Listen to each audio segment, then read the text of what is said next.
This week on the show, we are joined by Justin from the band BRKN LOVE.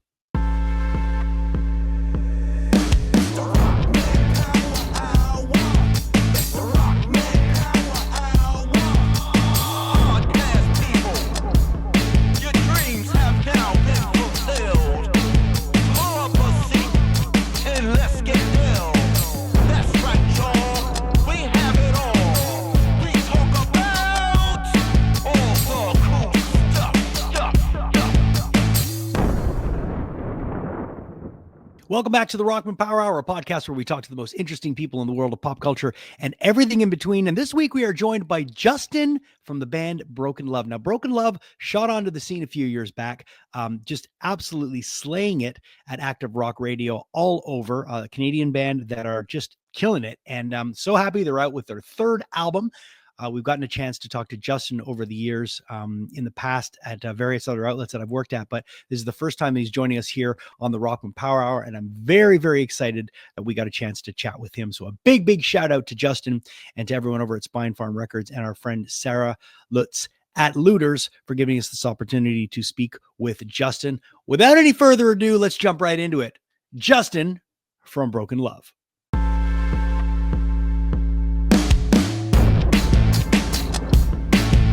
How are you? I'm good. How are you? Good. We met at Show'em a while back. I don't know if you remember. You look familiar. Yeah, you came in. I'm pretty sure you came in and did an interview on the first record in 2020 because we were playing you guys like right from the beginning. Yeah, sick, man. It was probably when we were maybe on tour with like Pop Evil or something, or maybe. Yeah, it sounds about right. But I worked at Show'em for like 14 years, so like we supported you guys like from the beginning. I remember that. Well, thanks, man. I really appreciate that. Yeah. So how you doing? You good? I'm good. I can't complain. You look like you're in a one-man band jam thing. I kind of am in a one-man band in a way. You got everything behind you there that you could just like start a band. Yeah, if I turn my computer this way, there's like way more stuff over here.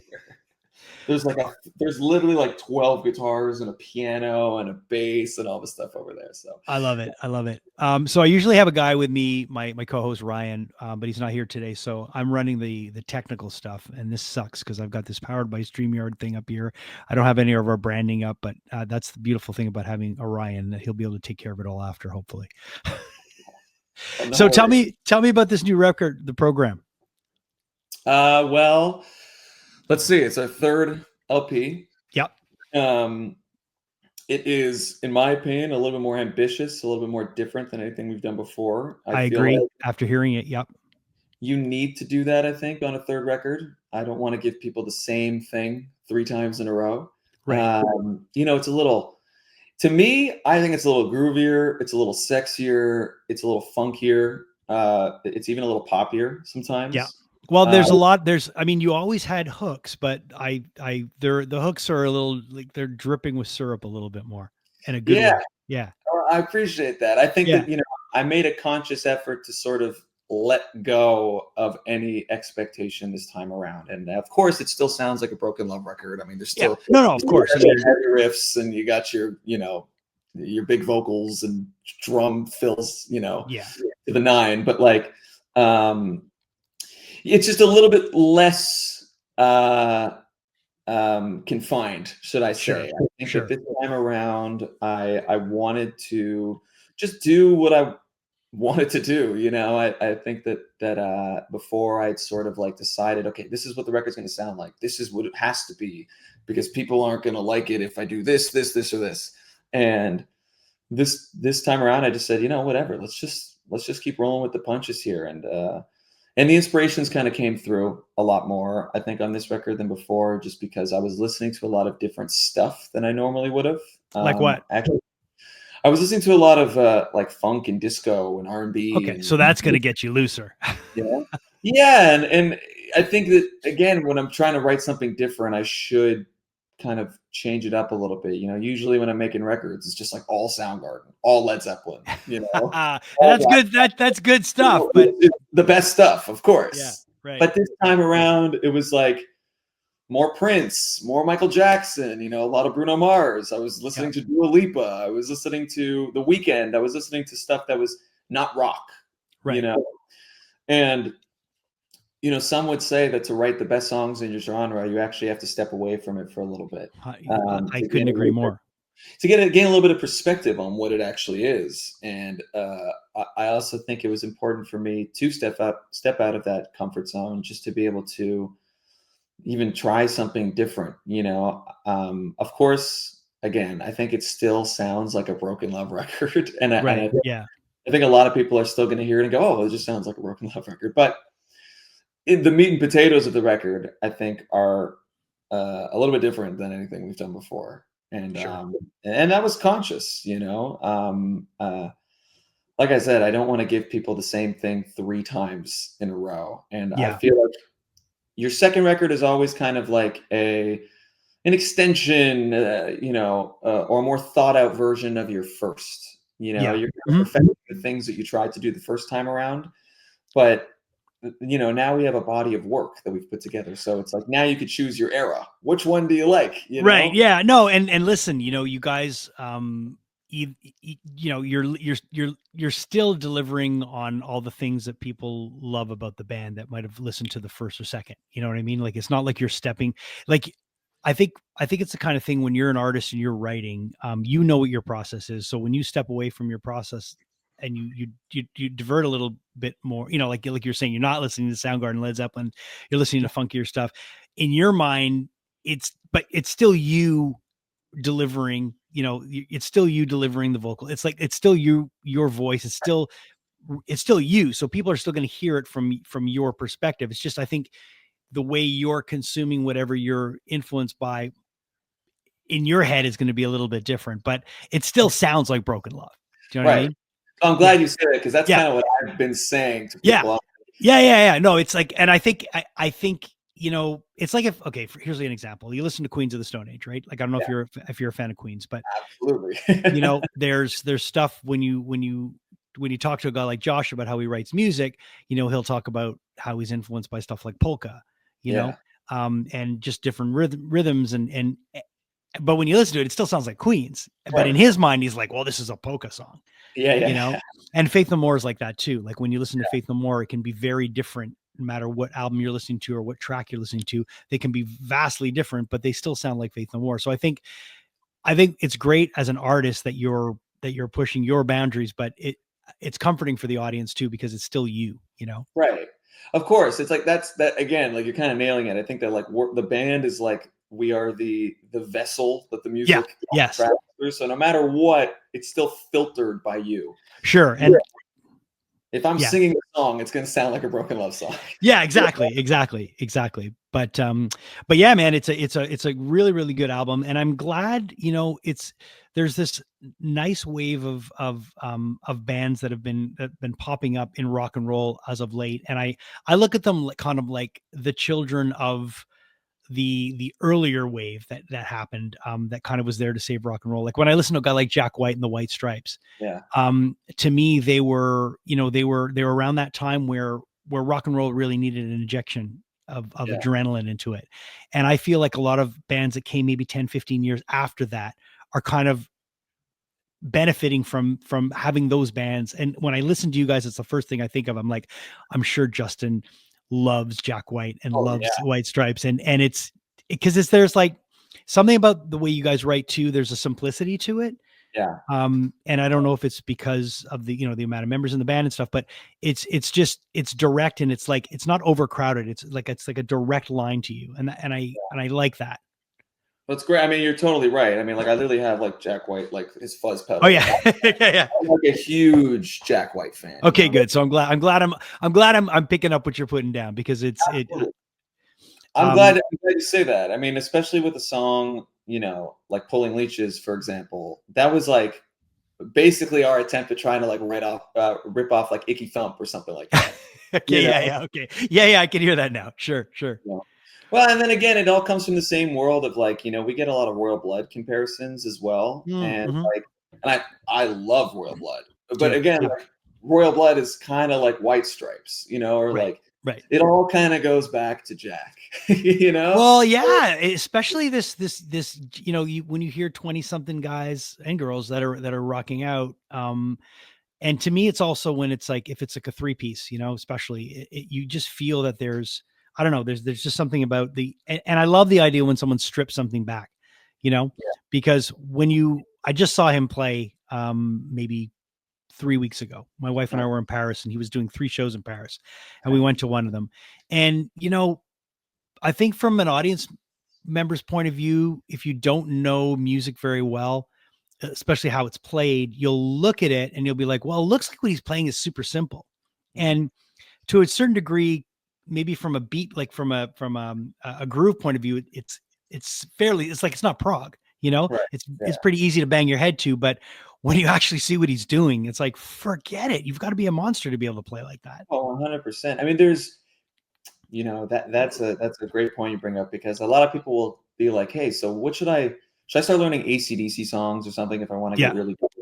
And I'm like, you know, don't be deceived by how simple it is. Because what actually makes it really hard is the space. It's the groove. It's like being able to be accountable for that space is what makes it so difficult. You know, find any bar band, you know, down the street, and none of them can play Back in Black right. You know? No. It's like it's actually kind of crazy how many great musicians can't do it. So again, with Jack White and the White Stripes and the stuff that's just so rooted in simplicity, it's like being accountable for that space and being able to use that space to your advantage is actually really, really hard, you know? Right. And grooving is hard, you know? And yeah, I'm glad you stay with us. You know, we're all pretty capable players, you know. But you guys groove. Like, you've always been a band that you can feel that there's a groove there. And I think that's what I think that's what I've always liked about this band, is that you sound like a rock and roll band that plays in a room together. Well, thanks. You know, that's what we do, you know, and it's like we are very groove based, you know. That's kind of the stuff that we like to listen to, and we like stuff that you can kind of, you know, shake your tush to or whatever, you know. Like, that's important to us, because like music that's groovy is enjoyable to us. You know, of course we love our metal and, you know, really genty stuff and just things that go crazy, of course, but like groove is always kind of number one for us.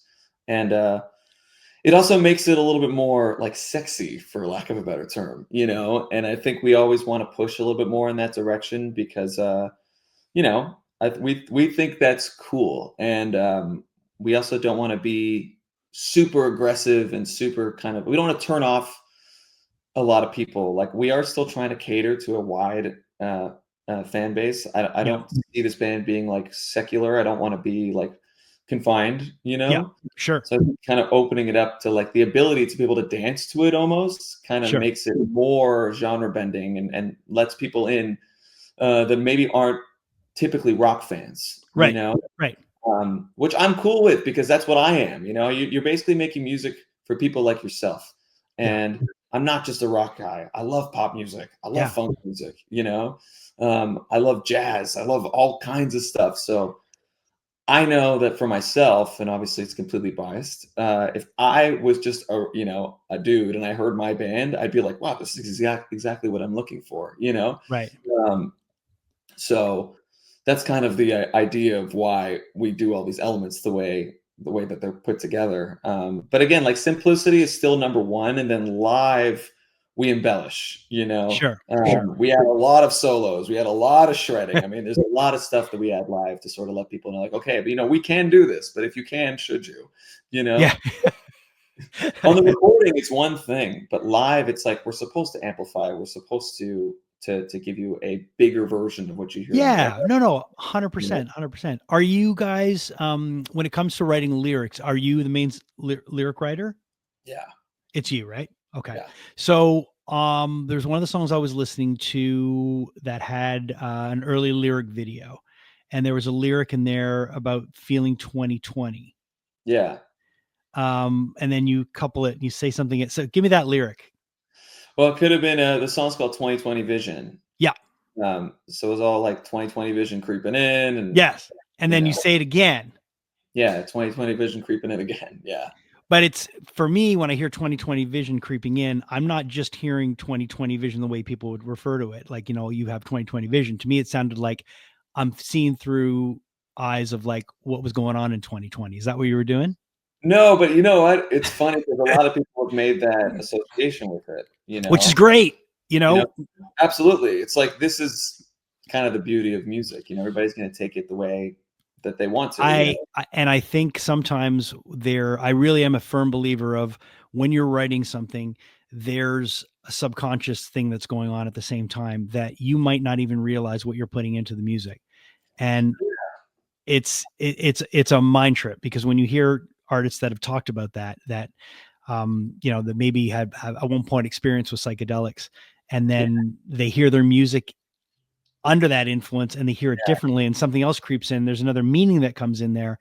I think that's one of the beautiful things about creating art, is that you have a certain point of view, and it's always great when someone like me gets to talk to the artist and get what's the behind the scenes about it. But yeah. when you hear someone else's interpretation as an artist, it's got to make you happy, because you're like, shit, is another level that it's being felt on.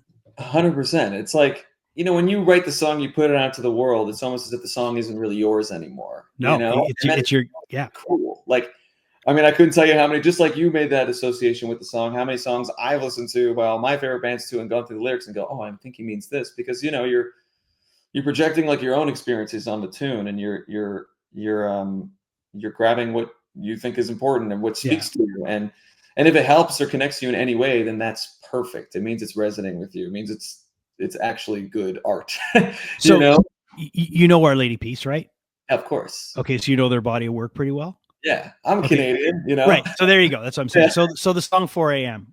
yeah, When Rain sings the chorus, he says, "If I don't make it known that I've loved you all along." yeah. Um, I had a friend who was really, really ill, and when he would hear that song, what he heard was, "If I don't make it, know that I've loved you all along." Mm, And that was his interpretation of it. And yeah, it was because what he was going through, and he ended up making it. He's doing great now. But it was funny when he met Rain, he was able to tell him that. yeah. And Rain was like, "Oh shit, that's a whole other interpretation of it." It's a beautiful thing. It People, is. I mean, it's so funny when we put out our first record too.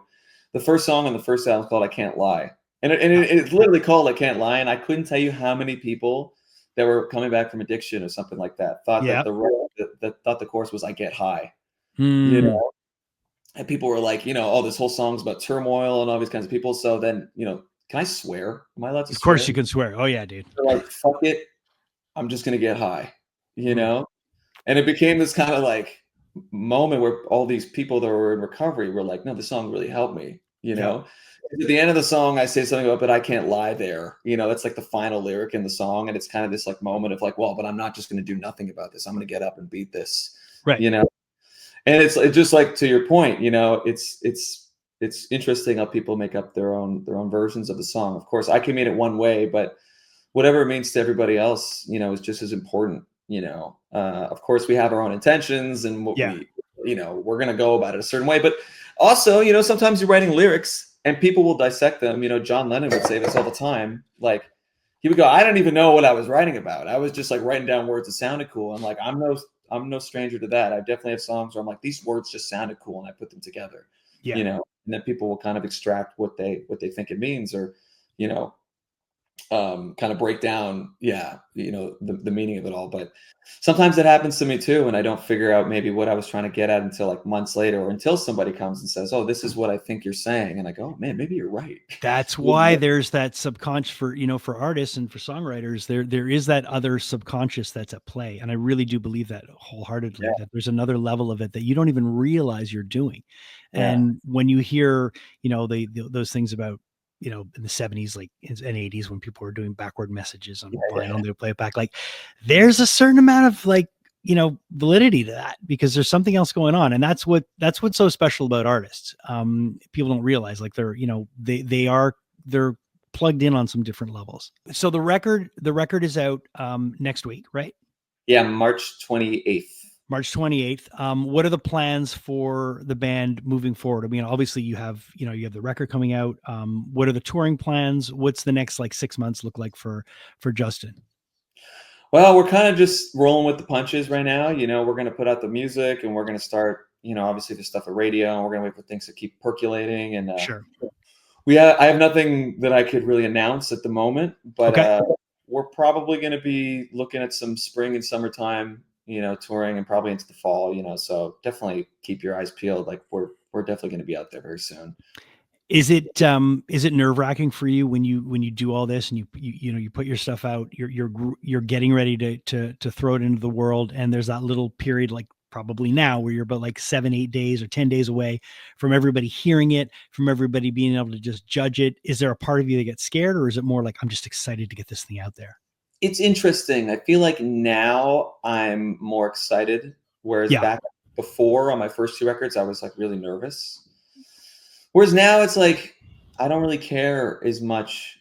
Well, of course I care about what our fans think and I want people to love it, but I don't care as much if people don't like it, if that makes sense. Yeah. No, it totally makes sense. Because I trust my taste. I did my best, Yep. I did what I thought was right. And listen, people might hate it. I mean, and honestly, good. Like I feel like if I can create a strong reaction out of anybody, that means that we've done something right, but I don't feel very nervous about it anymore. Also, I think that the fact that this record's been done for a long time, I'm just so eager to get it out, that if anything, I'm just kind of more, excited just about finally putting it out in the world. I mean, yeah, we've had this record done for like over a year now, and like, so you're ready to just. I'm itching, man. I already have my next record. I was gonna say you're probably already thinking of number 4 for sure. Yeah, no, definitely. Well, I'm sure people are gonna like it, though. I'm sure people are gonna be very. Listen, I think it's great, and I've got a chance to sit with it. So I mean, dude, I think the world's gonna really, really love this. And if you're a Broken Love fan, you're gonna like this record a lot. So I think I'm happy, man. And you know what? You know why you're not so worried about it anymore? It's because you've been listening to all that Prince. It's been keeping you loose. Yeah, you might be right. I mean, I got my Prince candle. I got my Prince tattoo. Like I'm a huge Prince fan. And I was looking at your hand. I'm like, is that a Prince tattoo? And I'm like, there you go. Symbol. Hey, listen, you could have worse people to be a fan of. You know what I mean? It's great because you look at guys like that, and he was constantly reinventing himself. So yeah. Did you ever get a chance to see him live? No, and you know what? I became a fan pretty much. Like I became a super fan after he died. So yeah. I found out about him when I was a kid because he played the halftime show at the Super Bowl. I was like 8 years old or something like that. Yeah. And I was a big Foo Fighters fan, and he did Best of You, and I was like, what the hell is going on? Yeah. And I didn't know he could play guitar like that. Like I had no clue. Dude. Yeah. I mean, listen, going through the whole Purple Rain thing when it first happened, that movie and that whole thing was just like, he was the biggest.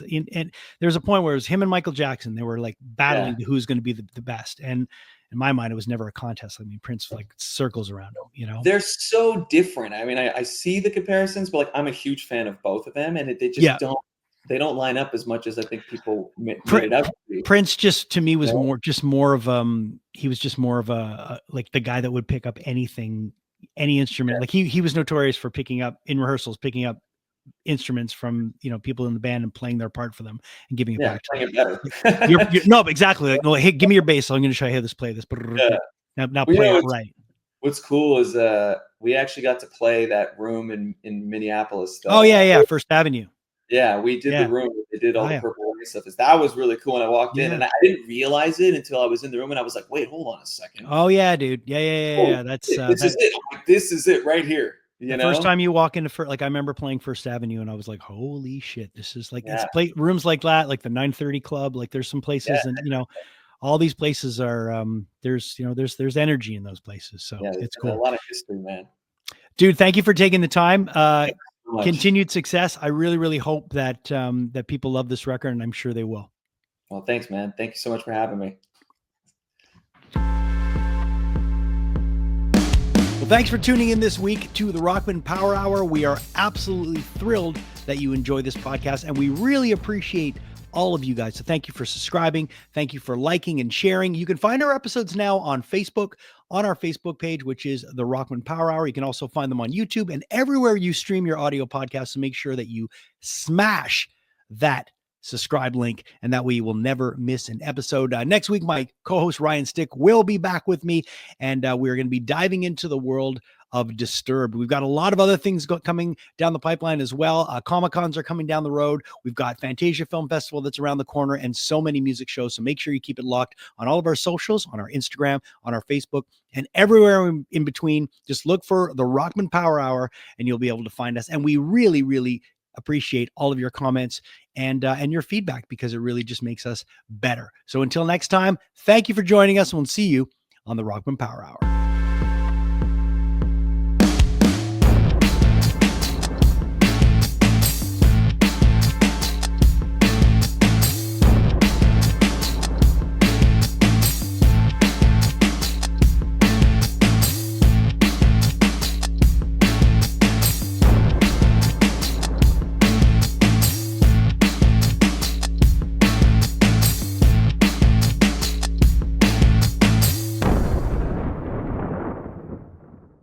Hey, thanks so much for watching the podcast. We really appreciate your support. And if you're enjoying the podcast, click this link right over here to watch the next episode, and click right over here and subscribe. And that way you won't miss anything.